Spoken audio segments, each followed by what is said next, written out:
Hello everyone, সবাই কেমন আছো? আগের বাড়ি তো দেখেইছো অনিতাদির শ্বশুর বাড়িতে আমার মাম্মাম এসে ঘুমিয়ে পড়েছে, রাস্তাতেই ঘুমিয়ে গেছিলো, তো ওকে এখানে শুইয়ে রেখেছে। তারপরে দিদি একটু কোলে নিল।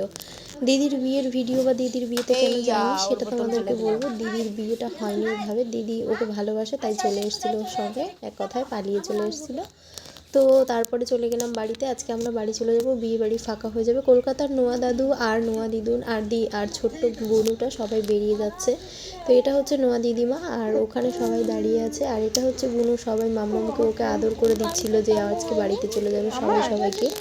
তারপর মাম্মামকে নিয়ে সবাই আদর করছিল। মামা বাড়ি থেকে চলে যাওয়ার সময় খুব মন খারাপ হয়, কারণ এতক্ষণ এত লোকজনের মাঝখানে থেকে একটা যে ভরাট ভরাট মনে হয়, তখন মনটা খুব খালি হয়ে যায়। তো বিয়েবাড়ির ভিডিও এই পর্যন্ত না, আরও একটা পার্ট অবশ্যই শেয়ার করবো বাড়ি যাওয়ার ভিডিওটা। তো এখন মামাকে সবাই কোলে নিয়ে আদর করছে। দেখা হবে নেক্সট ভিডিওতে। তোমরা সুস্থ থেকো, ভালো থেকো, চ্যানেলটা সাবস্ক্রাইব করো। বাই, দেখা হবে নেক্সট কোনো নতুন ভিডিওতে।